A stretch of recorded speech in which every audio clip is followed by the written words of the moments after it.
أعوذ بالله من الشيطان الرجيم. بسم الله الرحمن الرحيم.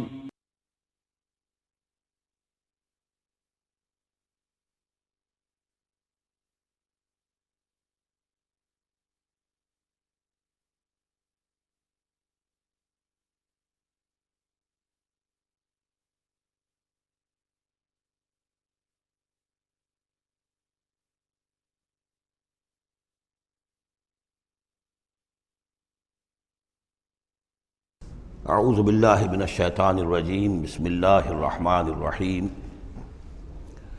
یا ایھا الذین آمنوا اذکروا اللہ ذکرا کثیرا وسبحوہ بکرۃ واصیلا هو الذی یصلی علیکم وملائکتہ لیخرجکم من الظلمات الی النور وکان بالمؤمنین رحیما۔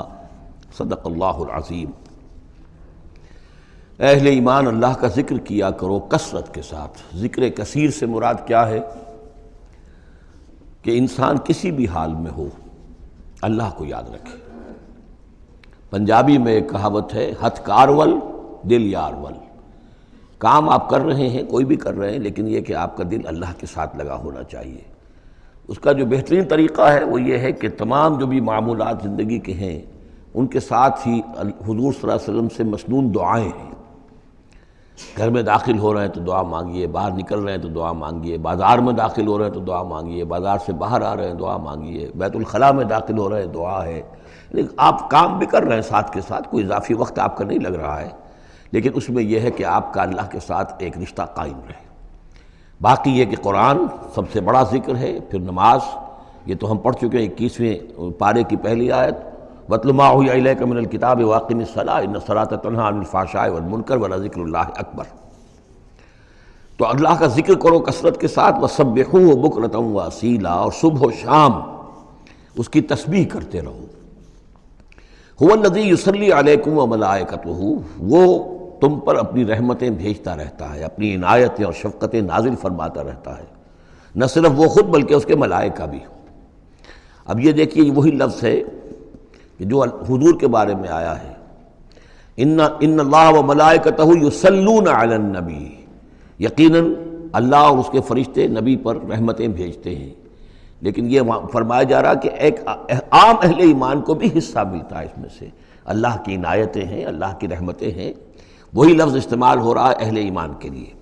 هو الذی یصلی علیکم وملائکتہ لیخرجکم من الظلمات الی النور،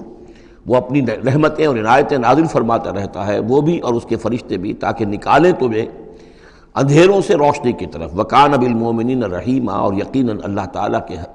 اہل ایمان کے حق میں وہ بہت رحیم ہے۔ تحیتہم یوم یلقونہ سلام، ان کی دعا جو ہے جس روز کہ وہ اللہ سے ملیں گے ہوگا سلام۔ وَأَعَدَّ لَهُمْ أَجْرًا قَرِيبًا، اور اللہ تعالیٰ نے ان کے لیے بہت باعزت اجر فراہم کیا ہوا ہے۔ یا ایھا النبی انا ارسلناک شاہدا ومبشرا ونذیرا وداعیا الی اللہ باذنہ وسراجا منیرا۔ اے نبی، اب یہاں نوٹ کیجئے، اے نبی، ہم نے بھیجا ہے آپ کو۔ یہ نبوت اور رسالت کا کے درمیان جو ربط و تعلق ہے وہ بھی یہاں پر واضح ہو جائے گا۔ جیسے جس کسی شخص نے CSP کا امتحان پاس کر لیا، اب اس کی اپوائنٹمنٹ ہوتی ہے کسی جگہ پر، جاؤ وہاں پر DC لگو یا وہاں کوئی اور عہدہ جو ہے، ایک ہے اپوائنٹمنٹ، ایک ہے کارڈر۔ نبوت کارڈر ہے، اس کارڈر میں جو آ گئے ہیں اب ان کو جن کو اللہ ان میں سے چاہتا ہے اپوائنٹ کرتا ہے کسی خاص قوم کی طرف، کسی خاص علاقے کی طرف، تو اس اپوائنٹمنٹ کے بعد وہ اب رسول ہے۔ یا ایھا النبی، اے نبی، اسی لیے کہا جاتا ہے کہ حضور کی نبوت کا ظہور جو ہوا ہے وہ پہلی وحی سے۔ وہ سورہ علق کی 5 آیتیں، اقرأ بسم ربک الذی خلق، خلق الانسان من علق، اقرأ وربک الاکرم الذی علم بالقلم، علم الانسان ما لم یعلم۔ اب ان 5 آیتوں میں کہیں تبلیغ کا حکم نہیں ہے، یہاں سے نبوت کا تو آغاز ہو گیا، لیکن یہ کہ رسالت کا آغاز ہوا ہے جب آپ کو تبلیغ کا حکم آیا، یا ایھا المدثر قم فانذر وربک فکبر۔ اب یہاں سے رسالت کا آغاز ہوا، تو نبوت اور رسالت کے اس فرق کو ذہن میں رکھیں۔ یا ایھا النبی، اے نبی، ہم نے بھیجا ہے آپ کو شاہداً گواہ بنا کر۔ اب اس پر ہم گفتگو کر چکے ہیں، لتکونوا شہداء علی الناس ویکون الرسول علیکم شہیدا۔ اور لیکون الرسول شہیدا علیکم وتکونوا شہداء علی الناس، سورہ بقرہ میں آیت آئی اور سورہ حج میں آ چکی ہے۔ اور مبشر اور نذیر، بشارت دینے والے، خبردار کرنے والے، یہ تو بہت مرتبہ آ چکا ہے، جمع کے صیغے میں، واحد کے صیغے میں۔ وَدَاعِيًا إِلَى اللَّهِ بِإِذْنِهِ، اللہ کی طرف بلانے والے اس کے حکم سے۔ یعنی ایک داعی اور بھی ہوتا ہے جو اللہ کا کوئی بندہ ہے، کوئی صوفیاء میں سے ہے، کوئی اللہ کا نیک آدمی، وہ بھی لوگوں کو بلا رہا ہے اللہ کے راستے کی طرف، لیکن نبی رسول کا کام یہ ہو جاتا ہے کہ وہ اس پر مامور ہے کہ وہ بلائے۔ اس میں زمین و آسمان کا فرق ہے کہ ایک ہے کہ حفظان صحت کے اصولوں پر تمام شہریوں کو جو ہے اس پہ خیال رکھنا چاہیے، عمل کرنا چاہیے، گلیوں میں گندگی نہ ہو، یہ نہ ہو، وہ نہ ہو، یہ تو گویا کہ اصول شہریت میں سے ہے۔ ایک محکمہ ہے جو قائم کیا گیا اسی کام کے لیے، وہ تو مامور ہیں، وہ تو تنخواہ اسی کی لیتے ہیں، لہذا وہ ہمہ وقت اسی کام کے اوپر لگے ہوئے ہیں۔ تو اسی طریقے سے دفاع وطن ہے، ویسے تو ہر شہری کا فرض ہے کہ اس کے لیے اپنے آپ کو ہر وقت تیار رکھے، لیکن ایک فوج آپ نے تیار کی ہوئی ہے جو اسی کام کے لیے۔ تو رسول تو گویا کہ وہ پھر داعی اللہ بِإِذْنِهِ، اللہ کے حکم سے مامور من اللہ ہو کر پھر وہ جو ہے دعوت دیتا ہے۔ وَسِرَاجًا مُنِيرًا، اور آپ کو ایک بہت روشن چراغ بنا دیا، چراغ ہدایت۔ وَبَشِّرِ الْمُؤْمِنِينَ بِأَنَّ لَهُم مِّنَ اللَّهِ فَضْلًا كَبِيرًا، اور اہل ایمان کو آپ بشارت دے دیجئے کہ ان کے لیے اللہ کی طرف سے بہت بڑا فضل ہے۔ وَلَا تُطِعِ الْكَافِرِينَ وَالْمُنَافِقِينَ وَدَعْ أَذَاهُمْ، اور آپ ان کافروں اور منافقوں کی باتیں نہ مانیے، ان کی طرف دھیان بھی مت دیجیے۔ وَدَعْ أَذَاهُمْ، اور وہ جو کچھ بھی اذیت آپ کو دینا چاہ رہے ہیں، تکلیف پہنچا رہے ہیں، کوفت پہنچا رہے ہیں، دفع کیجیے ان کی ایذاؤں کو۔ وَتَوَکَّلْ عَلَى اللَّهِ، اللہ تعالیٰ پر توکل کیجیے۔ وَكَفَىٰ بِاللَّهِ وَكِيلًا، اللہ کافی ہے آپ کے لیے سہارا اور آپ کی مدد کرنے کے لیے اللہ کافی ہے، یہ کچھ نہیں بگاڑ سکیں گے۔ جو چاہیں اسکینڈلز اٹھا لیں، جو چاہیں آپ کے خلاف سازشیں کر لیں، آپ کا بال بیکا نہیں کر سکیں گے۔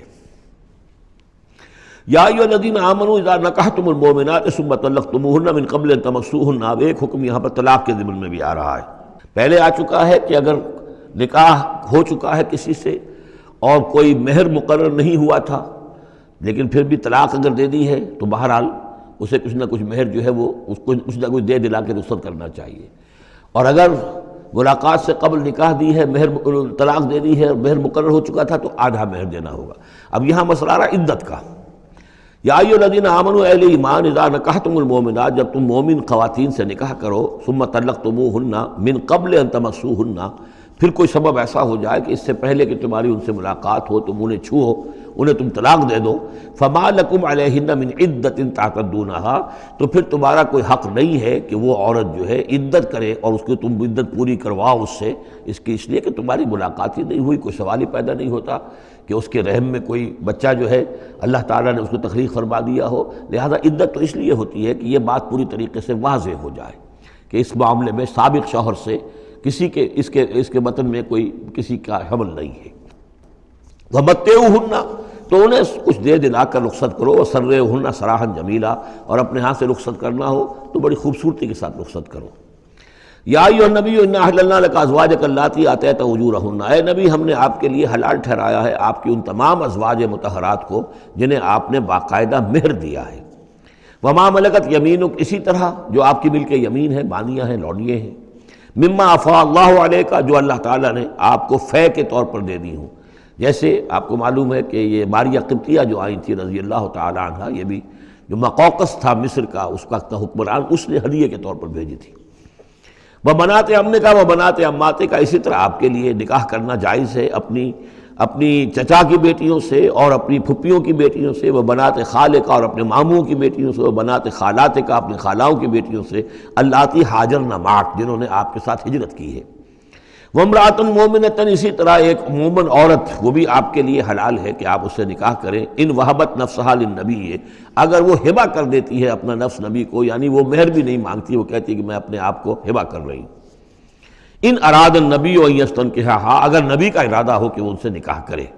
خالصۃ لک من دون المؤمنین، یہ جو ہے رعایت آپ کو دی گئی ہے تمام اہل ایمان سے علیحدہ رکھ کر، یعنی تمام اہل ایمان کے لیے زیادہ سے زیادہ 4 کی قید ہے، لیکن آپ کے لیے یہ سب جو آپ کے گھروں میں آباد ہیں یہ سب جائز ہیں، ان میں سے کسی کو بھی آپ طلاق نہیں دیں گے، اور 4 کی جو قید ہے وہ آپ پر نہیں ہے۔ قد علمنا ما فرضنا علیہم من ازواجہم، ہمیں خوب معلوم ہے کہ ہم نے عام مسلمانوں پر کیا کیا چیزیں ان کی بیویوں کے ضمن میں فرض کی ہیں، لازم کی ہیں، کہ ایک وقت میں 4 سے زیادہ کا نکاح نہیں ہو سکتا۔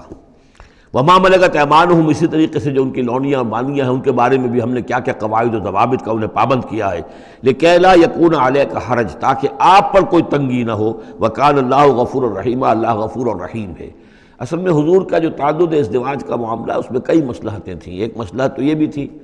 مثلا یہ کہ حضرت عائشہ صدیقہ رضی اللہ تعالیٰ عنہ سے نکاح کی جو مسئلہ سب سے بڑی یہ سامنے آتی ہے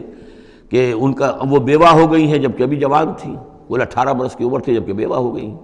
لیکن انہیں پھر طویل وقت ملا ہے، وہ معلمہ امت بن گئی ہیں۔ خواتین کے لیے تو وہی معلمہ ہے،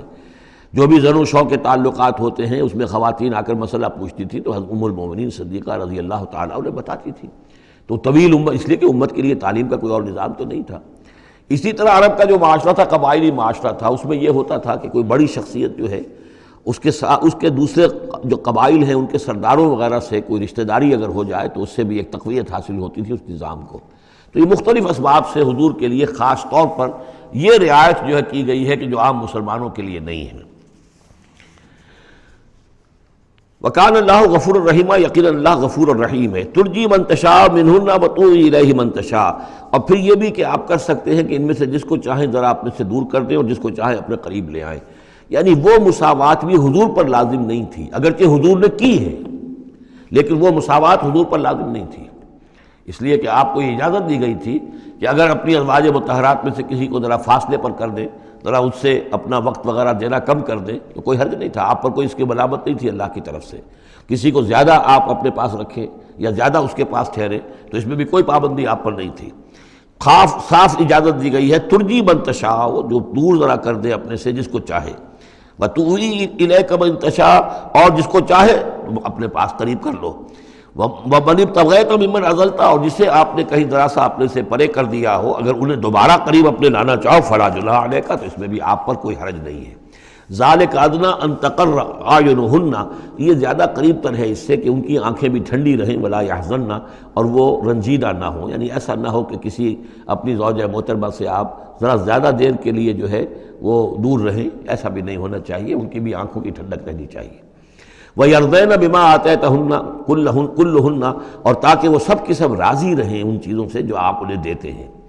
حضور کا معاملہ یہ تھا کہ آپ نے کامل مساوات برتی ہے، ناپ تول کے ساتھ، نان نفقہ سب کا برابر، وقت اپنا سب کے ساتھ برابر، باریاں مقرر ہیں اور باریوں پر ہی آپ سب شب باشی فرماتے تھے، آج ان کے پاس ہے، کل ان کے پاس ہے، پرسوں ان کے پاس ہے۔ ایک وقت آپ نے رکھا تھا جب مدینے میں آپ ہوتے تھے تو عصر اور مغرب کے درمیان چند منٹ کے لیے، 5-5 7-7 منٹ کے لیے آپ سب کے ہاں ہو آتے تھے تاکہ سب سے اس روز کی ملاقات ہو جائے۔ باقی یہ ہے کہ شام کو شب باشی، ظاہر بات ہے رات کو کہ ایک کے ہاں ہوتی تھی، اور ہر چیز کے اندر جو ہے حضور نے صلی اللہ علیہ وسلم پوری مساوات کی ہے، اور اس پر بھی آپ کہتے تھے اللہم ھذا قسمی فیما املک، اے اللہ جو چیزیں میرے اختیار میں ہیں، جن میں ناپ تول ہو سکتا ہے اس میں تو میں نے برابر کی تقسیم کر دی ہے، فلا تلمنی فیما تملک ولا املک، تو اللہ مجھے اس پر ملامت نہ ہو کہ جو میرے اختیار میں نہیں بلکہ تیرے اختیار میں، یعنی میرا دلی رجحان اگر ان میں سے کسی ایک طرف زیادہ ہے تو ظاہر بات ہے انسان کو اس کے اوپر اختیار نہیں ہے، اور یہ سورہ نساء میں آ بھی چکا ہے کہ یہ معاملہ تو تم چاہو بھی تو اس میں تمہارے لیے ممکن ہی نہیں ہے کہ اس قلبی رجحان کو بھی برابر تقسیم کر سکو، یہ تمہارے اختیار میں نہیں ہے، تو ظاہر بات ہے اس کے اوپر اللہ تعالیٰ کی طرف سے بات پوچھ بھی نہیں ہے۔ واللہ یعلم ما فی قلوبکم، اللہ جانتا ہے جو کچھ کہ تمہارے دلوں میں ہے، وقال اللہ علیما حکیما، اللہ علیم اور حکیم ہے۔ لا یحل لک النساء من بعد، لیکن اب اس کے بعد جتنے بھی نکاح آپ کر چکے ہیں اب آپ کے لیے کوئی اور نکاح کرنا جائز نہیں ہے۔ یہ صورتحال بس اب فل سٹاپ لگ گیا ہے، اب نہ تو ان میں سے کسی کو آپ طلاق دیں گے اور نہ ہی مزید کوئی شادی کریں گے۔ ولا ان تتبدل بہن من ازواج، اور نہ یہ کہ آپ ان میں سے کسی کی جگہ کسی اور کو لائیں گے۔ ولو اعجبک حسنہن، خواہ آپ کو وہ بہت پسند بھی آئی ہو، اگر کسی خاتون کی طرف آپ کی رغبت ہو بھی گئی ہو بربنائے طبع بشری، تو اب آپ کو مزید نکاح کی اجازت نہیں ہے۔ دیکھیے قرآن مجید صاف صاف بات کرتا ہے، خود حضور نے صاف بات کی ہے، مجھے تمہاری اس دنیا سے 2 ہی چیزیں پسند ہیں یا شاید 3 چیزیں پسند ہیں، ایک تو یہ کہ خوشبو پسند ہے، ایک عورتیں مجھے پسند ہیں، تو یہ آپ نے اس میں قطعاً کوئی آپ نے جھجک نہیں رکھی کہ جو باتیں ہیں، جو بھی فطرت ہے انسان کی اور جو بھی اللہ تعالیٰ نے بنائی ہے اس کے مطابق، تو آپ نے فرمایا کہ مجھے تو دلچسپی ہے، کوئی شک نہیں۔ وَلَوْ أَعْجَبَكَ حُسْنُهُنَّ، اگرچہ کوئی آپ کو زیادہ ہی پسند آ جائے، لیکن یہ کہ اب آپ کو اجازت نہیں ہے نکاح کی، إِلَّا مَا مَلَكَتْ يَمِينُكَ، سوائے اس کے کہ جو آپ کی باندھی ہو، کوئی لونڈی ہو، کسی جنگ میں اگر وہ معاملہ ہو جاتا ہے تو اس کا معاملہ علیحدہ ہے، یہ نکاح کا معاملہ ہے۔ حضور کے ہاں دو لونڈیاں ہیں، ماریہ قبطیہ اور ایک حضرت ریحانہ رضی اللہ تعالیٰ عنہما۔ وَكَانَ اللَّهُ عَلَىٰ كُلِّ شَيْءٍ رَقِيبًا، اللہ تعالیٰ ہر چیز پر نگران ہے، ہر چیز کا پہرا دے رہا ہے۔ یا ایھا الذین آمنوا لا تدخلوا بیوت النبی الا ان یؤذن لکم، اب دیکھیے جو ہم سورہ نور میں پڑھ آئے ہیں کہ اے مسلمانوں تم کسی گھر کے اندر داخل نہ ہو جب تک کہ تمہیں حتیٰ تستانسوا ویؤذن لکم، اور اجازت نہ تمہیں مل جائے اور تم ان سے جو ہے پہلے بات چیت کرو، اذن لے کر داخل ہو۔ یہ سورہ نور میں آیت نمبر 27 اور 28، حتیٰ تستانسوا، اور 28 میں آیا یؤذن لکم۔ لیکن یہ اس سے پہلے حکم آ رہا ہے، یہ حکم بھی سب سے پہلے نبی کے گھر کے بارے میں آیا، جیسا کہ میں بتا چکا ہوں، یہ سن 5 کا نزول ہے، وہ سن 6 کا نزول ہے، پھر اس کو ایکسٹینڈ کیا ہے تمام مسلمانوں پر۔ یا ایھا الذین آمنوا، اہل ایمان مت داخل ہو جایا کرو نبی کے گھروں میں، الا ان یؤذن لکم، الا یہ کہ تمہیں اجازت دی جائے، الی طعام غیر ناظرین اناہ، کھانے کے لیے اگر تمہیں بلایا جائے تو ایسا نہ ہو کہ پہلے ہی جا کے دھرنا مار کر بیٹھ جاؤ کہ کھانا تیار ہو رہا ہے تو بیٹھے ہوئے ہیں وہاں۔ ولیکن اذا دعیتم فادخلوا، جب تمہیں بلایا جائے تب داخل ہو، فاذا طعمتم فانتشروا، جب کھانا کھا لو تو پھر وہاں سے منتشر ہو جاؤ، چلے جاؤ۔ ولا مستانسین لحدیث، اور وہاں بیٹھ نہ رہو وہ ڈیرا جما کر کے اب حضور کی باتیں سنیں گے، کچھ گفتگو ہوگی تو بیٹھے رہیں۔ ان ذالکم کان یؤذی النبی، یہ چیز نبی کے لیے ایذا کی باعث تھی، انہیں تکلیف پہنچا رہی تھی۔ وہی جو پرائیویسی ہے گھر کی، اب اس میں یہ ہے کہ کوئی آ گیا ہے اور دھرنا مار کے بیٹھا ہوا ہے، اور حضور کی مروت ہے، حضور شرافت کی وجہ سے کچھ کہہ بھی نہیں سکتے ہیں، اور ظاہر بات ہے وہ کوئی ایک ایک کنال کے اور ایک ایک ایکڑ کے گھر تو تھے نہیں، وہ چھوٹا سا کوئی ایک حجرہ ہے۔ اب اسی میں بعض اوقات ایسا ہوتا تھا کہ حضرت عائشہ کے حجرے میں کوئی شخص آ گیا ملنے کے لیے، اس نے اذن چاہا تو حضور نے بلا لیا، تو حضرت عائشہ ذرا پیٹھ موڑ کر بیٹھ گئیں، اپنی کمر ادھر کر دی، کوئی چادر اوپر لے لی، اور کہاں جگہ تھی وہاں پر، وہیں پر آ کر وہ شخص آ کے اپنی بات کرتا تھا، پھر چلا جاتا تھا۔ تو فرمایا کہ یہ چیزیں جو ہے یہ یقیناً تکلیف باعث بن رہی تھی۔ ان ذالکم کان یؤذی النبی فیستحیی منکم، تو وہ تو تم سے حیا کرتے ہیں، کہہ نہیں سکتے کچھ۔ واللہ لا یستحیی من الحق، اللہ کو حق کے بیان کرنے میں کوئی جھجک نہیں ہے۔ وَإِذَا سَأَلْتُمُوهُنَّ مَتَاعًا فَاسْأَلُوهُنَّ مِن وَرَاءِ حجاب، اب یہ پہلی مرتبہ لفظ حجاب آیا ہے قرآن میں۔ جب تمہیں نبی کی بیویوں سے کوئی چیز مانگنی ہو تو پردے کی اوٹ سے مانگو۔ یہ گویا کہ اس پردے اور حجاب کے لیے پہلا حکم آیا ہے کہ دروازوں کے اوپر پردے ڈال دیے جائیں، اور یہ کہ پردے کے پیچھے سے رو در رو ہو کر نہیں، ایک دوسرے کے آمنے سامنے ہو کر نہیں، پردے کے پیچھے سے مانگو۔ یہاں سے حجاب کا سلسلہ اب شروع ہوا۔ ذالک اطہر لقلوبکم وقلوبہن، یہی زیادہ پاکیزہ طرز عمل ہے تمہارے دلوں کے لیے بھی، ان کے دلوں کے لیے بھی۔ ظاہر بات ہے کہ مرد اور عورت کے درمیان جو بھی اللہ تعالیٰ نے رکھی ہے، کشش رکھی ہے، اب ان چیزوں میں بہتر یہی ہے کہ نگاہ ایک دوسرے پر نہ پڑے۔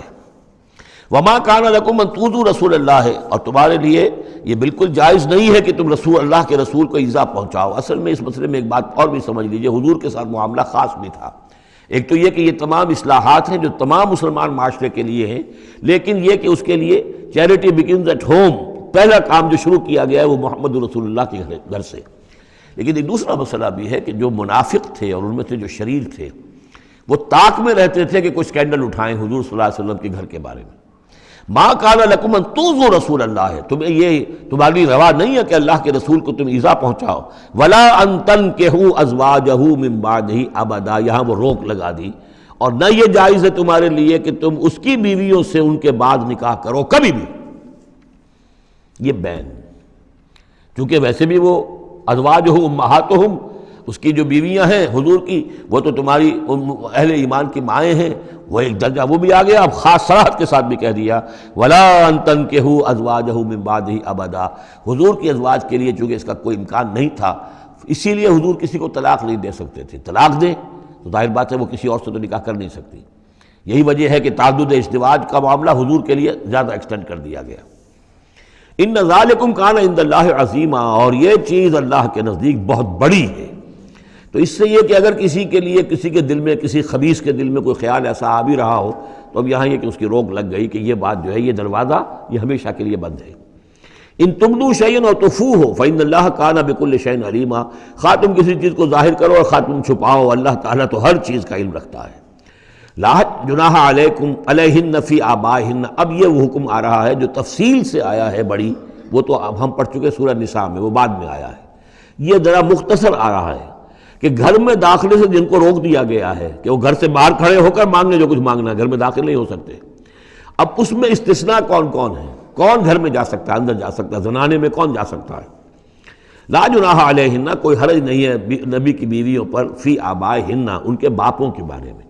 حضرت عمر آئیں حضرت حفصہ کے گھر میں کوئی رکاوٹ نہیں،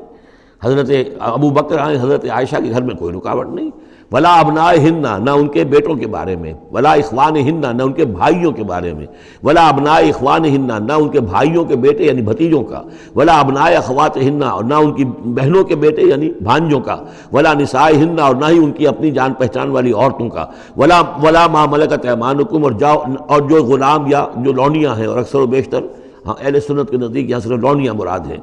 ان کے بارے میں ٹھیک ہے وہ گھر میں داخل ہوں۔ گویا کہ یہ جو تفصیلی آیت آئی ہے سورہ نساء میں، اس کا یہ نیوکلیس جو ہے جو شروع میں، وہ یہ ہے جو سورہ احزاب کے اندر، یہ مختصر ہے، مزید اس میں پوری فہرست کر کے اس کو مکمل کر دیا ہے کہ یہ ہے محرم،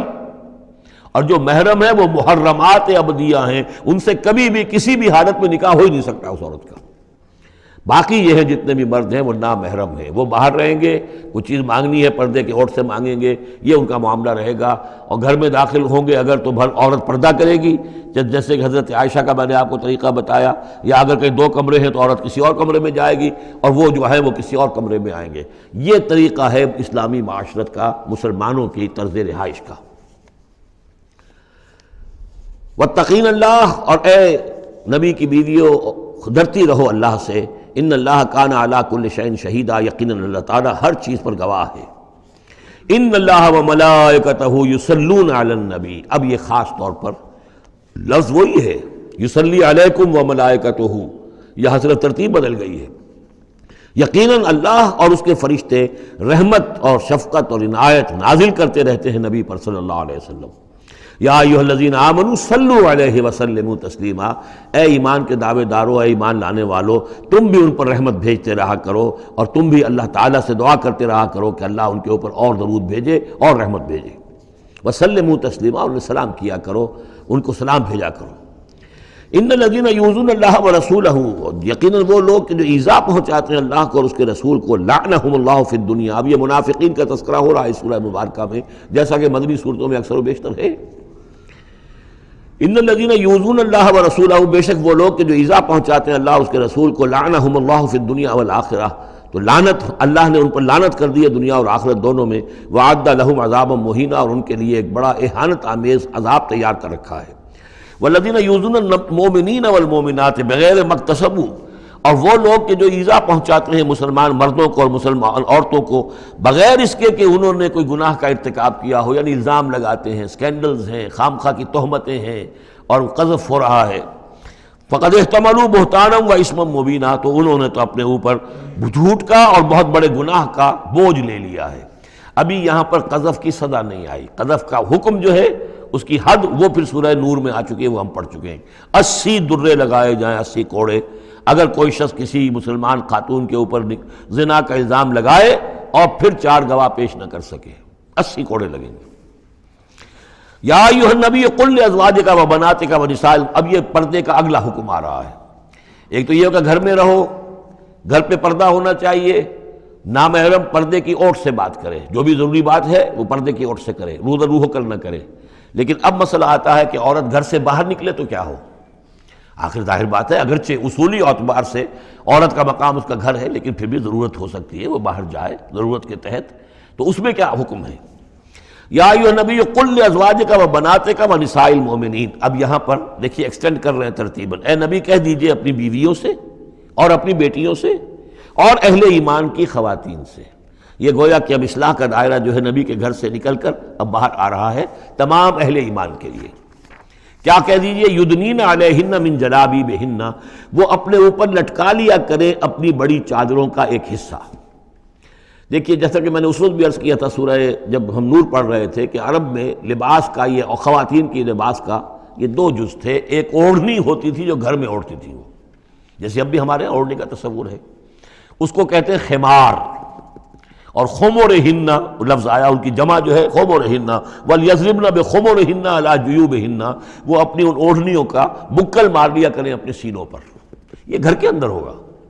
باہر جب نکلتی تھی تو بڑی چادر لے لیتی تھی، اور جو جتنی شریف گھرانے کی ہوتی تھی اتنی ہی وہ اپنے آپ کو اس میں لپیٹ لیتی تھی، لیکن چہرے کے اوپر نہیں ڈالتی تھی۔ یہاں اس میں صرف یہ اضافہ کیا گیا ہے کہ اس کا ایک حصہ اپنے چہروں پر لٹکا لیا کریں، یہاں سے نقاب کا تصور پیدا ہوا ہے،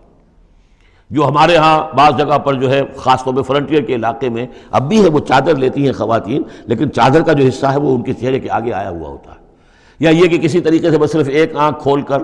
خاص طور پر ایران کے اندر اس کا بڑا رواج ہے، ان کو میں نے دیکھا ہے کہ یہ جو ہے اس قدر ایک چادر میں، بڑی چادر میں لپٹی ہوئی ہوتی ہیں دیہاتی خواتین۔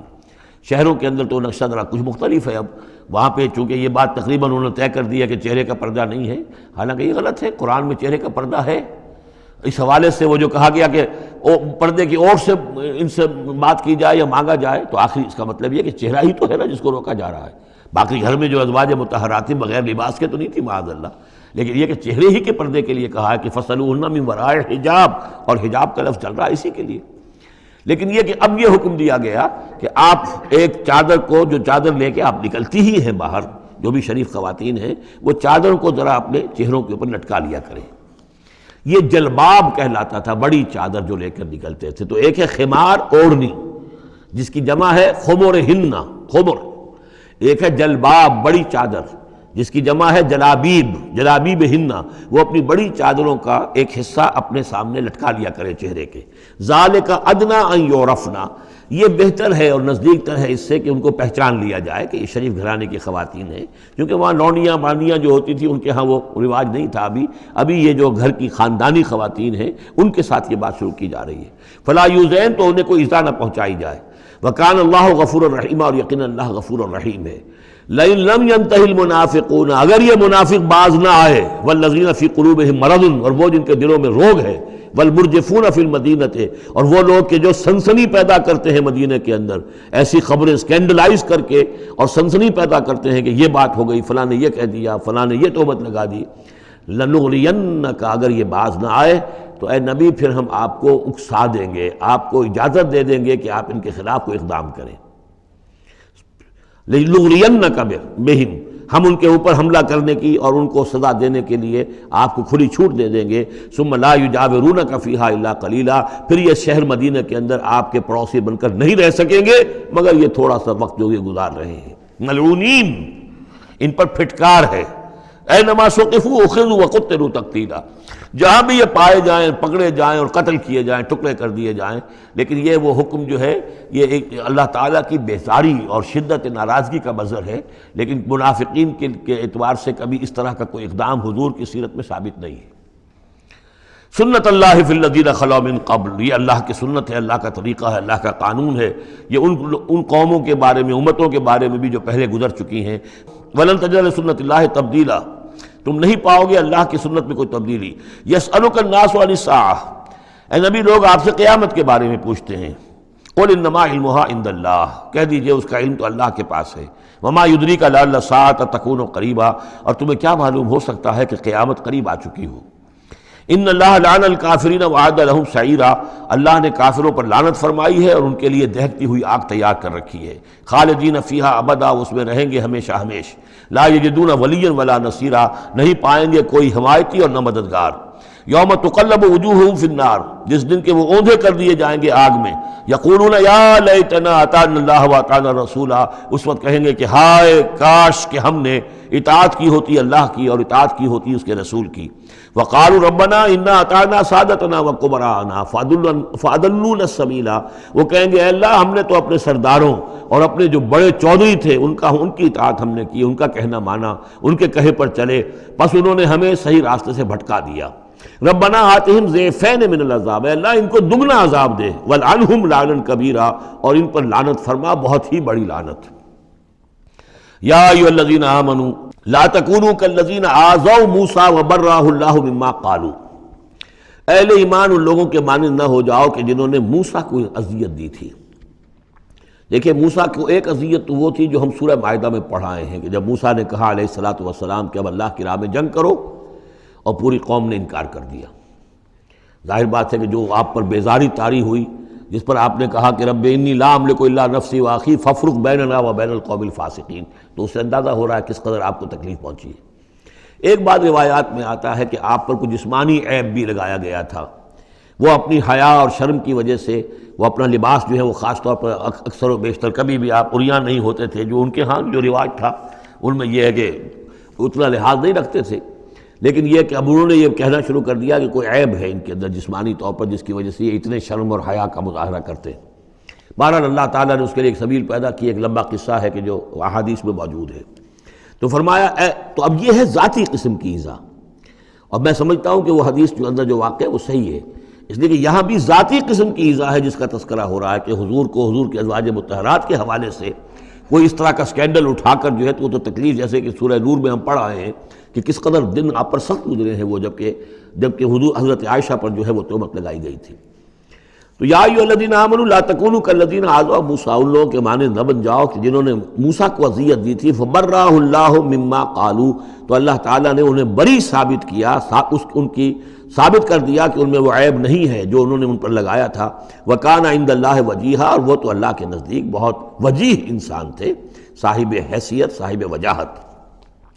یا ایھا الذین آمنوا اتقوا اللہ وقولوا قولا سدیدا، اہل ایمان اللہ کا تقوی اختیار کرو اور بات کرو سیدھی، خاص طور پر یہ گھریلو زندگی کے اندر، چونکہ یہ معاملات ہو رہے ہیں تو یہ کہ گھریلو زندگی میں خاص طور پر انسان جو ہے زبان کا استعمال جو ہے اس میں محتاط رہے۔ یصلح لکم اعمالکم، اللہ تعالیٰ تمہارے سارے اعمال درست کر دے گا، ویغفر لکم ذنوبکم، اور اگر کبھی کسی نسیان یا کسی جذبات کے رو میں کوئی غلطی ہو جائے گی تو اللہ تعالیٰ تمہاری خطائیں بخش بھی دے گا۔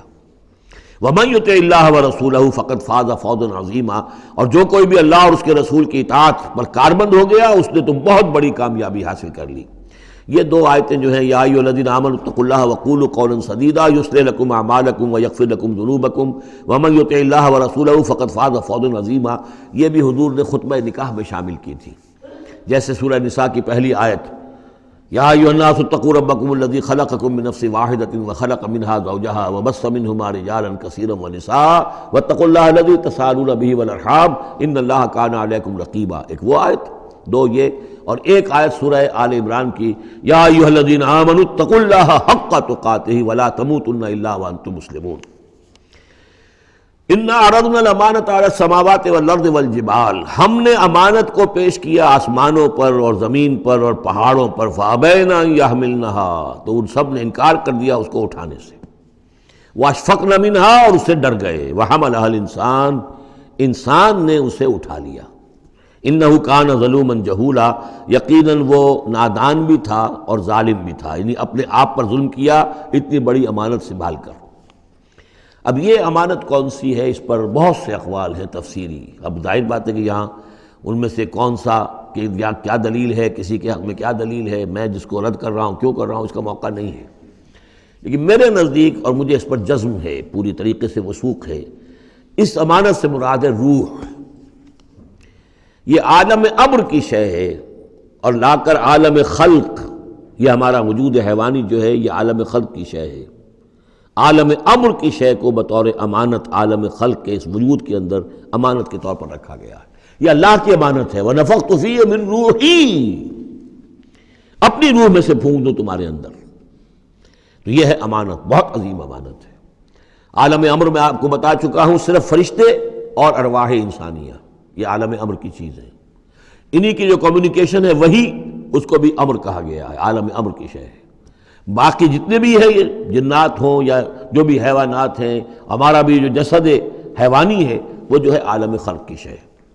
اور یہی شے ہے اصل میں وہی جس کی بنا پر کہ انسان مسجود ملائک بنا ہے، یہ جو روح ہے اسی کی بنا پر مسجود ملائک ہے، اسی کے بنا پر خلافت ملی ہے، اسی کے بنا پر وحی کا یہ محبت بنا ہے کہ وحی اس کو آ سکتی ہے، جنات کے ہاں وحی نہیں ہے، ان میں روح نہیں ہے، وحی نہیں ہے، کوئی نبی جنات میں نہیں بھیجا گیا، بلکہ انسانوں ہی میں جو نبی آئے انہی کی پیروی جو ہے وہ جنات بھی کرتے رہے۔ اور یہ جو روح کے بھوکے جانے سے پہلے یہ کیفیت تھی، وہ تھا ظلوم اور جہول، یہ میں سمجھتا ہوں کہ انسان کا جو حیوانی وجود ہے، جو میں نے کئی مرتبہ اس سے پہلے بیان کیا، اس میں تو کمزوری ہے۔ خلق الانسان من عجل، خلق الانسان ضعیفا، انسان جو ہے وہ تو اس کی فطرت، اس کی خلقت کے اندر جلدی عجلت پسندی بھی ہے، انسان کمزور پیدا کیا گیا ہے، یہاں ظلوم اور جہول کہا جا رہا ہے۔ اگر تو صرف حیوان انسان ہوتا اور اس میں روح خداوندی نہ پھونکی گئی ہوتی تو ظلوم اور جہول تھا، لیکن روح خداوندی پھونکے جانے کے بعد اب صورت وہ نہیں ہے، اسی لیے فرمایا گیا والتین والزیتون وطور سینین وہذا البلد الامین لقد خلقنا الانسان فی احسن تقویم ثم رددناہ اسفل سافلین۔ ہم نے پیدا کیا انسان کو تو سب سے پہلے پیدا کیا تھا ارواح کی شکل میں، وہ احسن تقویم، بلند ترین رتبے کی شے، لیکن پھر اسے لوٹا دیا ہے نچلوں میں سب سے نیچے، یعنی جنات سے بھی نیچے چلا گیا انسان۔ کیوں چلا گیا؟ کہ اس کا یہ جسد حیوانی جو ہے ان سے کمتر ہے، اس میں یہ ڈال دی گئی روح۔ تو یہ ہے وہ امانت میرے نزدیک، واللہ اعلم۔ لِيُعَذِّبَ اللَّهُ الْمُنَافِقِينَ وَالْمُنَافِقَاتِ، اس امانت ہی کا اب یہ ظہور ہوگا۔ اس کا نتیجہ کیا نکلے گا؟ جو اس امانت کا حق ادا کرے گا اس کے لیے اللہ تعالیٰ کے لیے روح و ریحان و جنت نعیم۔ جو اس امانت میں خیانت کرے گا، اس کا حق ادا نہیں کرے گا، وہ حیوانی بن کر رہ جائے گا، حیوانی خواہشات اور حیوانی ہی داعیات ہی کا تابع فرمان بن کر رہ جائے گا۔ اس نے گویا کہ خیانت کی اس امانت میں، اس کے لیے لِيُعَذِّبَ اللَّهُ الْمُنَافِقِينَ وَالْمُنَافِقَاتِ وَالْمُشْرِكِينَ وَالْمُشْرِكَاتِ، تاکہ نتیجہ یہ نکلے کہ اللہ عذاب دے منافق مردوں کو، منافق عورتوں کو، اور مشرک مردوں کو اور مشرک عورتوں کو۔ وَيَتُوبَ اللَّهُ عَلَى الْمُؤْمِنِينَ وَالْمُؤْمِنَاتِ، اور اللہ تعالیٰ عنایت فرمائے اور معاف کرے اور توبہ قبول کرے اور توبہ کی توفیق دے اہل ایمان مردوں کو بھی، اہل ایمان عورتوں کو بھی۔ وَكَانَ اللَّهُ غَفُورًا رَحِيمًا، یقیناً اللہ تعالیٰ غفور اور رحیم ہے۔ یہ جو چوتھا گروپ تھا مکی اور مدنی صورتوں کا، وہ یہاں ختم ہوا۔ 8 مکیات اور 1 مدنی صورت۔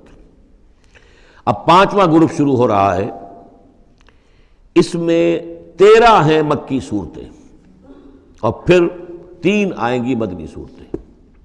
لیکن یہ جان لیجئے کہ اب جو مدنی صورتیں آئیں گی وہ چھوٹی چھوٹی ہیں، زیادہ سے زیادہ 4 رکوع، اکثر و بیشتر 2 رکوع۔ یہ جو بڑی مکیات تھیں وہ تقریباً مدنیات جو ہیں وہ ختم ہو چکی ہیں۔ سورہ بقرہ، سورہ آل عمران، سورہ انفال۔ ترتیب کیا ہے؟ پہلے سورہ بقرہ ہے، پھر سورہ انفال ہے، پھر سورہ آل عمران ہے، پھر سورہ نساء ہے، پھر سورہ نور ہے، پھر سورہ احزاب ہے، پھر سورہ نور ہے، پھر سورہ مائدہ ہے۔ یہ ہے طویل، جو سائزیبل اور طویل مدنیات ہیں۔ باقی چھوٹی جو ہے وہ ان کے بین بین ان کے درمیان آتی رہی ہیں۔ جیسے سورہ صف جو ہے وہ بھی سورہ احزاب کے ساتھ ہی متصلاً نازل ہوئی ہے۔ سورہ محمد ہے وہ بھی سورہ بقرہ کے ساتھ متصلاً نازل ہوئی ہے، وہ بھی غزوہ بدر سے پہلے پہلے نازل ہوئی ہے۔ تو چھوٹی صورتوں کا معاملہ جو ہے وہ علیحدہ ہو جائے گا، لیکن یہ کہ عام بڑی صورتوں کی ترتیب یہ ہے: البقرہ اور پھر انفال، پھر آل عمران، پھر نساء، پھر یہ جو ہم نے ابھی ختم کی احزاب، اور پھر نور، اور پھر مائدہ۔ سورۃ السبا، بسم اللہ الرحمن الرحیم۔ اب نوٹ کر لیجئے یہ آخری مرتبہ 2 صورتیں قرآن میں آ رہی ہیں جو الحمدللہ سے شروع ہو رہی ہیں، تقریباً 7 8 پاروں کے فصل سے۔ سورہ فاتحہ الحمد سے شروع ہوئی، الحمدللہ رب العالمین الرحمن الرحیم۔ پھر سورہ انعام آئی تھی، وہ بھی الحمدللہ الذی خلق السماوات والارض وجعل الظلمات والنور۔ اس کے بعد پھر 15ویں پارے میں آئی سورہ کہف، الحمدللہ الذی انزل علی عبدہ الکتاب ولم یجعل لہ عوجا۔ اور اب پھر یہ 7 پاروں کے بعد 22ویں پارے میں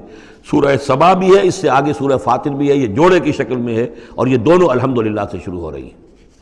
الحمدللہ الذی لہ ما فی السماوات و ما فی الارض، کل تعریف، کل حمد، کل شکر اللہ کے لیے ہے جس کی ملکیت ہے ہر وہ شے، وہ سب کچھ جو آسمانوں میں ہے اور وہ سب کچھ جو زمین میں ہے۔ وَلَهُ الْحَمْدُ فِي الْآخِرَةِ، اور آخرت میں بھی اسی کے لیے حمد ہوگی۔ وَهُوَ الْحَكِيمُ الْخَبِيرُ، اور یقیناً وہ سب کچھ جاننے والا ہے، باخبر ہے اور کمال حکمت والا۔ اور آخرت میں جو میدان حشر میں حضور نے فرمایا لِوَاءُ الْحَمْدِ بِيَدِي، میرے ہاتھ میں حمد کا جھنڈا ہوگا۔ حضور کھڑے ہوں گے میدان حشر میں لِوَاءُ الْحَمْدِ، اب حمد کا جھنڈا لے کر۔ اور اس حمد کا خاص تعلق ہے اس آخری امت کے ساتھ۔ حضور کا نام بھی اسی سے ہے، محمد، احمد، حامد، یہ نام ہے حضور کے صلی اللہ علیہ وسلم۔ اور حمد جو ہے حمادون، یہ امت جو ہے حمادون ہے، یہ بہت حمد کرنے والے ہیں، اور قیامت کے دن میدان حشر کے اندر حمد کا جھنڈا حضور کے ہاتھ میں ہوگا، دست مبارک میں، اور حضور فرماتے ہیں اس روز جو میں اللہ کی حمد کروں گا وہ آج نہیں کر سکتا۔ یعلم ما یلج فی الارض وما یخرج منها، وہ جانتا ہے جو کچھ زمین میں گھستا ہے، داخل ہوتا ہے، اور جو کچھ کہ اس سے نکلتا ہے، وما ينزل من السماء وما يعرج فيها، اور جو کچھ کہ اترتا ہے آسمان سے نازل ہوتا ہے اور جو کچھ کہ چڑھتا ہے اس میں، وهو الرحیم الغفور، اور وہ غفور ہے اور رحیم ہے۔ وقال الذين كفروا لا تأتينا الساعة، اور یہ کہتے ہیں کافر کہ کبھی یہ قیامت نہیں آئے گی، یا ساعہ جو ہے کبھی نہیں آئے گی۔ ساعہ اور قیامہ کا فرق میں بیان کر چکا ہوں، اور اس میں گویا کہ ابھی تک جو قریب ماضی قریب تک جو خیال رہا ہے سائنسدانوں کا کہ کائنات ابدی ہے، ہمیشہ رہے گی، اس کے ختم ہونے کا سوال ہی نہیں۔ اب یہ ہے کہ سائنس جو ہے فزکس کے میدان میں یہ بات مسلم ہو چکی ہے کہ یہ ابدی نہیں ہے، بلکہ اس سے ختم ہونا، کتنا عرصہ میں ختم ہونا یہ ہم نہیں کہہ سکتے، لیکن یہ کہ مختلف اعتبارات سے یہ طے اب ہو چکا ہے کہ یہ ہمیشہ رہنے والی نہیں ہے، اس کو ایک دن ختم ہونا ہے۔ اور جس طرح کہ یہ پھیلی ہے، جس طریقے سے پھل جھڑی ہوتی ہے ایک، اسی طریقے سے یہ پھیلی ہے اور اسی طریقے سے یہ واپس لوٹ جائے گی۔ بقل بلا وربی، کہہ دیجئے کیوں نہیں، یقیناً مجھے میرے رب کی قسم ہے، لتاتینکم، وہ تم پر آ کر رہے گی، دھمک کر رہے گی، دھمکے گی تم پر۔ عالم الغیب، مجھے اپنے اس رب کی قسم ہے کہ جو تمام چھپی ہوئی چیزوں کا جاننے والا ہے۔ لا یعزب عنہ مثقال ذرۃ فی السماوات ولا فی الارض، اس سے غائب نہیں ہو سکتا کوئی ذرہ بھی، نہ آسمانوں میں اور نہ زمین میں، ولا اصغر من ذلک ولا اکبر، اور نہ کوئی شے جو اس سے چھوٹی ہو اور نہ وہ کہ اس سے بڑی ہو، الا فی کتاب مبین، مگر یہ کہ وہ کتاب مبین میں، روشن کتاب میں موجود ہے۔ لیجزی الذین آمنوا، یہ قیامت جو آئے گی کیوں آئے گی؟ لیجزی الذین آمنوا وعملوا الصالحات، تاکہ بدلہ دے، جزا دے اللہ تعالیٰ اپنے اہل ایمان بندوں کو جنہوں نے نیک کام کیے۔ اگر نہیں آتی قیامت تو یہ تو بڑی ناانصافی ہو جائے گی۔ جنہوں نے اللہ کے لیے اپنی لذات کو چھوڑا، دنیاوی لذائذ کو چھوڑا، اپنے عیش کو چھوڑا، انہوں نے جان جوکھوں میں ڈالی، انہوں نے جہاد کیا، انہوں نے قتال کیا، انہوں نے اپنے کیریئرز برباد کیے، اپنے مستقبل خراب کر لیے دنیاوی اعتبار سے، اب ان کو کوئی بدلہ نہ ملے،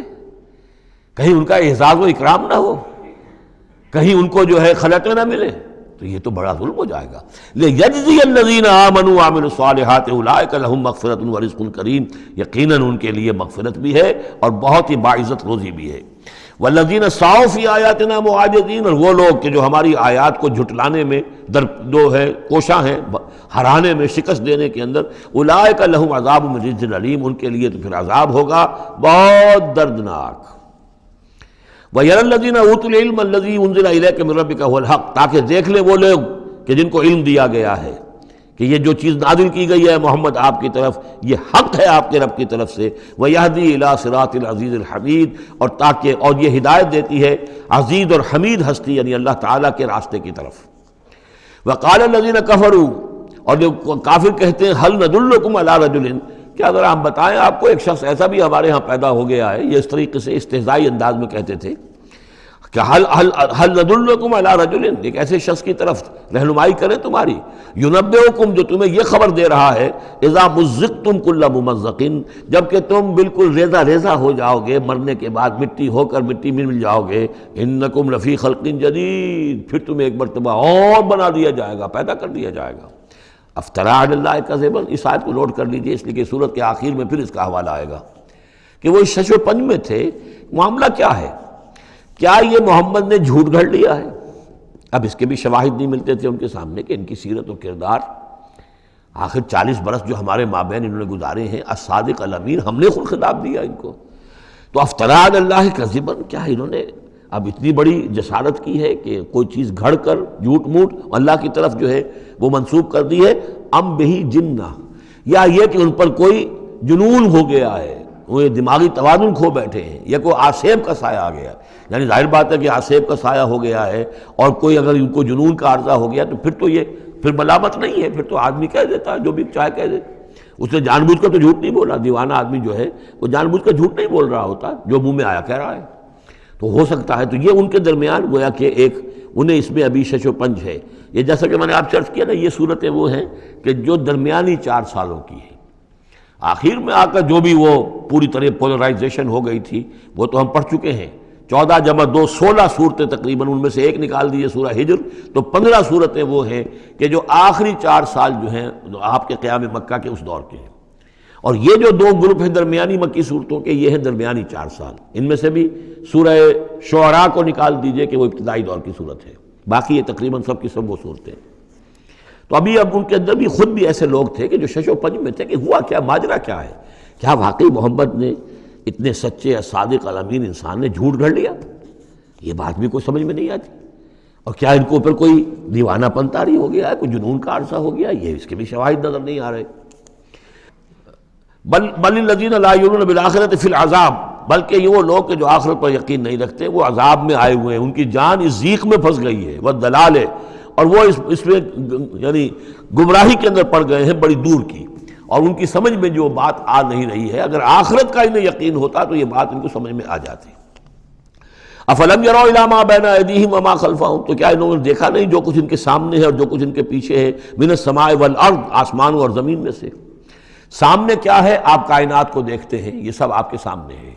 پیچھے کیا ہے؟ تاریخی شواہد جو ہیں وہ آپ کے پیچھے ہیں۔ تو یہ جو ایام اللہ کے ذریعے سے تذکیر ہوتی ہے یہ ہے پیچھے، اور جو آلاء اللہ سے جو تذکیر ہوتی ہے یہ ہے سامنے کی شے۔ تو انہوں نے کیا دیکھا نہیں؟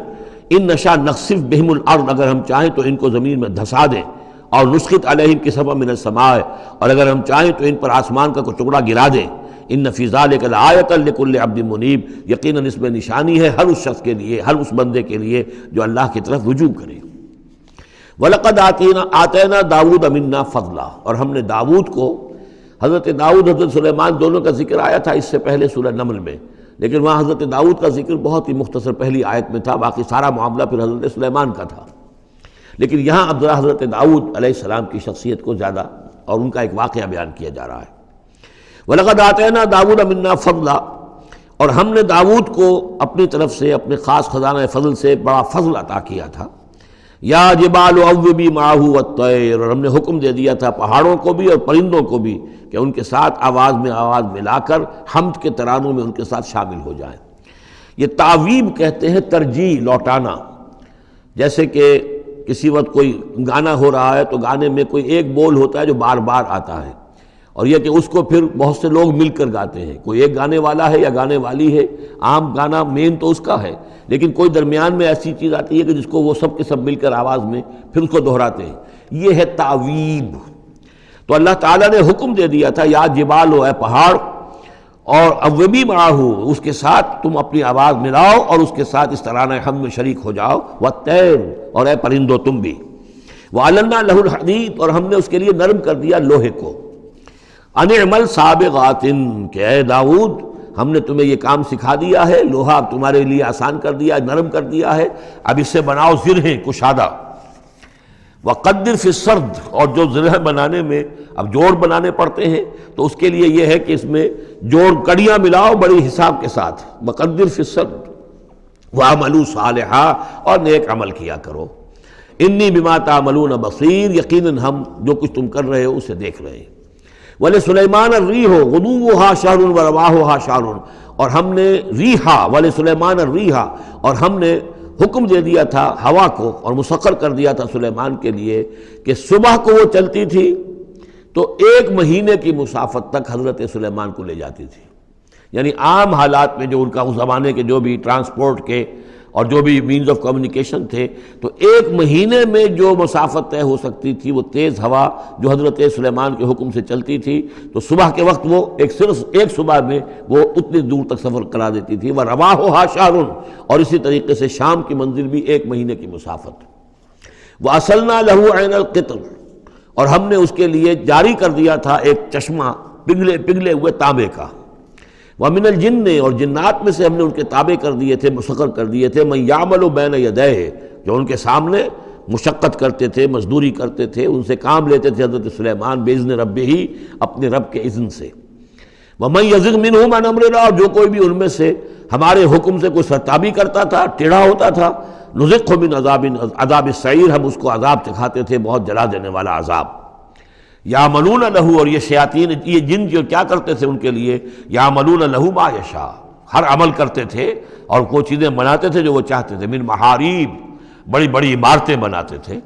بتماثیل، بڑے بڑے مجسمے بناتے تھے۔ اب یہ تماثیل کا بنانا جو ہے شریعت محمدی میں حرام ہو چکا ہے، لیکن یہ کہ معلوم ہوتا ہے کہ اس وقت تک اس کے اندر حرمت نہیں تھی۔ بجفان، جفان کا جواب، اتنے بڑے بڑے کڑھائے ہوتے تھے لگن کہ جیسے کہ وہ تالاب ہیں، اور قدور الراسیات، اور اتنی بڑی دیگیں ہوتی تھی جو ہل نہیں سکتی کہیں، بس وہ مستقل طور پر چولہوں کے اوپر رکھ دی گئی تھی۔ اس قسم کی دیگ سنا ہے کہ اجمیر شریف میں ہے، وہاں جو شیخ معین الدین اجمیری رحمۃ اللہ علیہ کا جو مزار ہے، تو وہاں وہ دیگیں ہیں بہت بڑی بڑی، جن کے اندر جو ہے وہ تو پھر انسان اس کے اندر داخل ہو کر پھر وہاں سے بھر بھر کے وہ لوگوں کو دیتے ہیں، اس لیے کہ وہاں جو ہجوم ہوتا ہے تو اس کے لیے اتنا بندوبست وہاں کیا گیا ہے۔ تو ایک نشانی اگر کسی کو دیکھنی ہو تو وہاں جا کر دیکھ لے۔ لیکن حضرت سلیمان کے لیے یہ جنات کے ذریعے سے اللہ تعالیٰ نے یہ سارا کام فراہم کر دیا تھا۔ اعملوا آل داؤد شکرا، اے داؤد کے گھر والوں، کیونکہ حضرت داؤد کے بیٹے حضرت سلیمان، تو ان سے کہا جا رہا ہے عمل کرو اور احسان مان کر ہماری نعمتوں کا حق ادا کرتے ہوئے، وقلیل من عبادی الشکور، اور واقعہ یہ ہے کہ ہمارے بندوں میں سے، میرے بندوں میں سے شکر کرنے والے کم ہی ہیں۔ فلما قضینا علیہ الموت، جب ہم نے ان پر موت طاری کر دی، ما دلہم علی موتہ، تو ان جنات کو اس کی موت کی خبر نہ ہو سکی، نہیں مطلع کیا اس کی موت پر جنات کو، الا دابۃ الارض، مگر یہ جو گھن ہے دیمک، اس نے، زمین کا کیڑا، تاکل من ساعتہ، کہ وہ کھا گیا اس کو، اس کی وہ جو عصا تھا، وہ جان قبض ہو چکی ہے، انتقال کر گئے، لیکن وہ کھڑے رہے وہاں پر، اور جب وہ عصا جو ہے وہ دیمک چٹ کر گئی اور وہ عصا گرا، ٹوٹا، اور پھر حضرت جو سلیمان کی جو کا جسد جو ہے وہ گرا، تو انہیں معلوم ہوا۔ فلما خرّا، تو جب وہ گر پڑے، تبینت الجن، تو اب معلوم ہو گیا جنات کو، اللہ کانوا یعلمون الغیب، اگر انہیں علم غیب حاصل ہوتا، ما لبثوا فی العذاب المہین، تو وہ اس عذاب مہین میں نہ رہتے اتنے عرصے تک۔ وہ یہی سمجھ رہے تھے کہ یہ کھڑے ہوئے ہیں سلیمان، لہذا جو بھی کام لگا رکھا ہے وہ کام کر رہے ہیں۔ لقد کان لسبأ فی مسکنہم آیہ، اسی طرح قوم سبا کے لیے بھی ان کے مسکن میں، ان کے وطن میں ہماری ایک نشانی تھی۔ یہ قوم سبا یمن میں آباد تھی، اور ان کے ہاں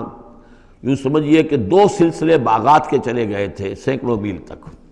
اور بہت عمدہ باغات، پہاڑی علاقہ ہے، بہت بند بنائے تھے انہوں نے،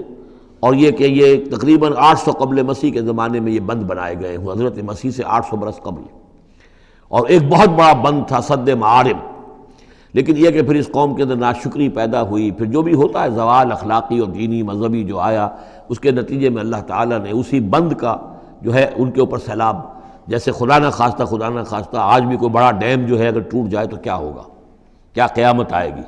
کس تیزی کے ساتھ پانی آئے گا، اور کتنی اونچی پانی کی دیوار جو ہے وہ آئے گی، اس طرح کا عذاب آیا اور بہت ہلاک کر دیے گئے۔ اور یہ کہ پھر اس کے بعد جو ہے وہ باغات نہ رہے، بلکہ وہاں پر بس صرف جیسے جنگلوں میں ہوتا ہے کچھ یہ پیلو اور وغیرہ چیزیں جو ہوتی ہیں، ڈیلے، یہ جھاڑیوں میں لگ جاتی ہیں کچھ چیزیں، اور میکسیمم یہ کہ کچھ بیر باقی رہ گئے، باقی ساری نعمتیں اللہ نے ان سے سلب کر لی، کیونکہ انہوں نے شکر نہیں کیا، انہوں نے ناشکری کی۔ حال ہی میں میرا ذہن اس آیہ مبارکہ کی طرف منتقل ہوا ہے پاکستان کی تاریخ کے حوالے سے، کہ جنتین، اللہ نے ہمیں بھی 2 باغ دیے تھے، ایک مشرقی پاکستان، ایک مغربی پاکستان، لیکن جو صورتحال ہوئی ہے، اور کتنی خوشحالی تھی ابتدا میں دونوں جگہ، اور اب کیا حال ہے دونوں جگہ، تو اس کے اندازہ کر لیجئے ایک ہلکے درجے میں وہی ہے کہ فیہ ذکرکم، ہمارا ذکر جو ہے وہ کہیں نہ کہیں موجود ہے، بشرطے کہ ہم قرآن کو پڑھتے ہوئے اس کے بین السطور بھی پڑھنے کی کوشش کریں۔ لقد کان لسبأ فی مسکنہم آیہ، قوم سبا کے لیے ان کے مسکن میں، ان کے ملک میں ایک آیت، ایک نشانی تھی ہماری، جنتان عن یمین و شمال، 2 باغات کے سلسلے تھے داہنے اور بائیں طرف، کلوا من رزق ربکم، کھاؤ اپنے رب کے رزق میں سے، واشکروا لہ، اور اس کا شکر ادا کرو، بلدۃ طیبۃ، تمہاری یہ بستیاں بہت پاکیزہ ہیں، ورب غفور، اور تمہارا رب جو ہے بہت ہی بخشنے والا ہے۔ فاعرضوا، انہوں نے اعراض کیا، فارسلنا علیہم سیل العرم، پھر ہم نے ان کے اوپر بہت زور کا سیلاب چھوڑ دیا، وبدلناہم، اور ہم نے پھر بدل دیے، بجنتیہم، ان کے ان 2 باغات جن میں ہر طرح کے انواع و اقسام کے پھل تھے، ان کی جگہ پر جنتین، 2 ایسے باغ، ذوات اوکل خمط، کہ کچھ کسیلے قسم کے اس میں کچھ پھل ڈیلے وغیرہ جو ہو جاتے ہیں جھاڑیوں کے اندر، وہ اصل اور جھاؤ، وشیء من سدر قلیل، تھوڑا سا بس اگر کچھ رہ گیا تھا وہاں پر تو وہ تھی اگر کوئی اچھی چیز تو وہ کچھ بیر تھوڑے سے. ذالک جزیناہم، یہ ہم نے ان کو بدلہ دیا بما کفروا، ان کے کفران نعمت کی وجہ سے. وہل نجازی الا الکفور، اور ایسا برا بدلہ ہم دیتے ہیں صرف انہی کو کہ جو ناشکرے ہوں. وجعلنا بینہم وبین القری التی بارکنا فیہا. اصل میں یہ ایسٹ ویسٹ ٹریڈ کا جو میں نے آپ کو بتایا معاملہ کہ یہ قریش کی ایک رہی ہے، ان کی اجارہ داری رہی ہے اس کے اوپر. اس سے پہلے اس قوم سبا کے پاس تھا یہی معاملہ. قوم سبا جو یمن میں یہ آباد تھے اور ان کا یہ سرسب شاداب علاقہ بھی تھا، اور بہت خوشبویات یہاں پیدا ہوتی تھیں اور ہر طرح کی بڑی آسودگی تھی. بہت پرانے زمانے کے جو کچھ سیاح ہیں انہوں نے حالات بھی لکھے ہیں. تو اس حوالے سے لیکن یہ جو مشرق و مغرب کی ٹریڈ پوری ان کے پاس تھی، یعنی ہند چینی، ہندوستان چین، یہ سارا مشرق سے سارا سامان جو آتا تھا تجارتی وہ یمن کے ساحل پر آ گیا. ادھر یورپ سے سارا سامان جو آیا مرچنڈائز وہ آ گیا فلسطین کے ساحل پر، میڈیٹرینین کو کراس کیا فلسطین کے ساحل پر آ گیا. اب ان دو پوائنٹس کے درمیان جو ہے ان کے قافلے جاتے تھے، اور اللہ تعالیٰ نے ایسا کیا تھا کہ ایک طرف تو کئی سو میل تک تو ان کے باغات ہی چلے گئے تھے، پھر یہ کہ آگے بھی یہ ہے کہ تھوڑے تھوڑے وقفے کے بعد ایسی بستیاں آباد کر دی تھی اللہ نے اس راستے پر کہ جو راستے ہی پر تھیں. تو گویا کہ راستہ پرامن بھی ہو گیا، پرسکون بھی ہو گیا، ضرورت کی چیزیں بھی ملنے لگی. لیکن یہ کہ جب ان کے اندر گراوٹ آئی تو انہوں نے اس کی ناشکری کی. اللہ یہ کیا فائدہ، یہ سب ہے اس میں تو کوئی جو ہے خاص ہمارے لیے ایڈونچر تو ہے ہی نہیں. تو کوئی دور کا سفر ہو، اس میں خطرے بھی ہوں، اس میں کوئی اندیشے بھی ہوں، تب لطف آئے سفر کرنے کا. تو اللہ تعالیٰ نے پھر یہ جو ان کی ساری سہولتیں جو دے رکھی تھیں وہ ان سے سلب کر لی. وجعلنا بینہم وبین القری التی بارکنا فیہا، اور ہم نے ان کے مابین اور ان بستیوں کے مابین جن میں ہم نے برکت دی ہے. اب یہ وہ فلسطین کا علاقہ ہے الذی بارکنا حولہ. قرن ظاہرتاً، ہم نے بہت سی بستیاں ایسی بنا دی تھی اس پورے علاقے کے اندر کہ جو ان کے شاہراہ جو تھی تجارتی اس کے عین کناروں پر تھی، ظاہر تھی ان پر. وقدرنا فیہا السیر، اور ہم نے اس میں اندازہ مقرر کر دیا تھا چلنے کا، سفر کرنے کا. گویا کہ ہر 30 میل بعد یا 50 میل کے بعد کوئی نہ کوئی ایسی آبادی ہے تاکہ انہیں وہاں پر سہولت ملے. سیروا فیہا لیالی وایاما آمنین، اور ہم نے کہہ دیا تھا کہ اب کرو سیر اس میں، کیا کرو سفر اس میں آرام سے امن کے ساتھ، راتوں کو بھی اور دن کو بھی. فقالوا ربنا باعد بین اسفارنا، پروردگار ذرا ہمارے سفروں کے اندر جو ہے وہ ذرا لمبائی پیدا کر دے، دوری پیدا کر دے. وظلموا انفسہم، اور انہوں نے اپنے آپ پر ظلم کیا. فجعلناہم احادیث، تو اب ہم نے انہیں صرف کہانیاں بنا دیا، اب ان کی کہانیاں رہ گئی ہیں، ان کی تاریخ کے اندر داستانیں رہ گئی ہیں، اب ان کا کوئی نام و نشان نہیں رہا. وَمَزَّقْنَاهُمْ كُلَّ مُمَزَّقٍ، اور ہم نے ان کو ریزہ ریزہ کر دیا، ختم کر دیا، منتشر کر دیا. اس لیے کہ جب یہ بند ٹوٹا ہے اور سیلاب آیا ہے، یہ آیا ہے کوئی 450 عیسوی میں، یعنی حضور کی ولادت سے لگ بھگ سمجھیے 125 برس پہلے، اور حضور پر جب وحی شروع ہوئی تو تقریباً اسے 150 یا 160 برس پہلے. اور اس کے بعد سے پھر قریش کو یہ ساری تجارت جو ہے مل گئی. اب ان کے قافلے جاتے تھے شمال اور جنوب میں، یمن اور فلسطین کے مابین. تو اس لیے یہ زیادہ حضور صلی اللہ علیہ وسلم کی پیدائش سے اور آپ کے زمانے سے زیادہ پرانا واقعہ نہیں ہے.